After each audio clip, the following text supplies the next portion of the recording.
Hello.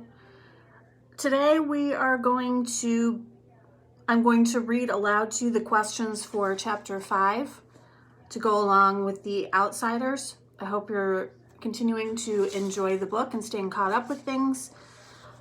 I'm going to, before I start reading the questions aloud, I want to remind you that on the Google Doc for this assignment, I will include page and paragraph numbers to make it easier for you to locate the answers to the questions. So if you choose to answer the questions in the packet instead of on the Google Doc, make sure that you check the Google Doc and jot down the page and paragraph numbers so you don't make more work for yourselves. So you're going to need your packet while I read through the questions. Open it up to the chapter 5 questions.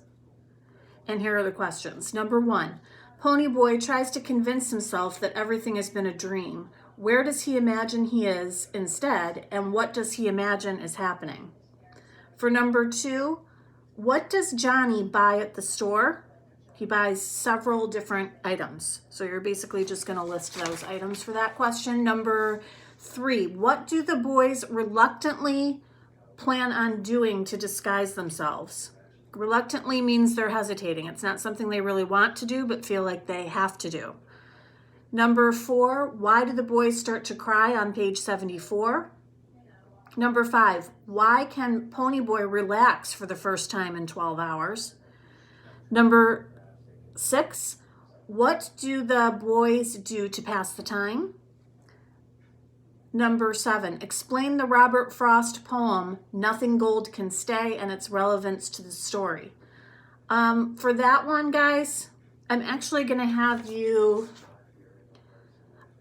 go ahead and try to answer that question. Do your best with it, but that's something that we're actually going to be talking more about together, and I will go over in more detail in a future lesson because that poem really is very significant to the overall theme of the story, or at least one of the themes.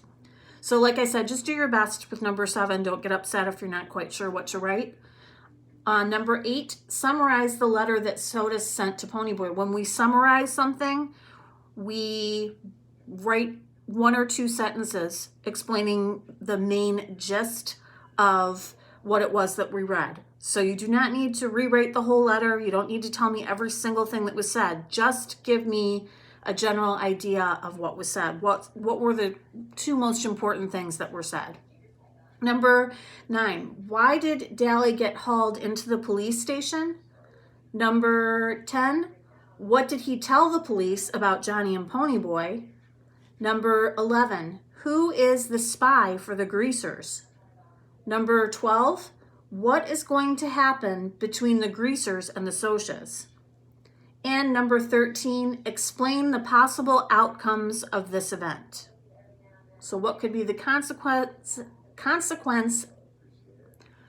of the greasers and the Socias fighting?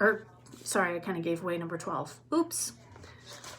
So 13 questions for that chapter. Again, I'll give you the page and paragraph numbers on the Google Doc. You may type your answers on the Google Doc. I can't talk today, I'm sorry. On the Google Doc, or you can write your answers in your packet, take pictures. You can email those pictures to me. You can send those pictures to me as part of Microsoft Teams chat, if that's easier. And then a couple of you have figured out how to send pictures of the hard copies as attachments on Google Classroom. So if you want to send pictures as an attachment to that Google Doc with the Chapter 5 questions on it, if you know how to do that, and that's the easiest way to do it, that's fine too. So whatever is easiest with you works for me. And remember to write incomplete sentences. You do not need to write direct quotes unless you want to. Thank you, and I will see you again tomorrow. Bye, 8th graders.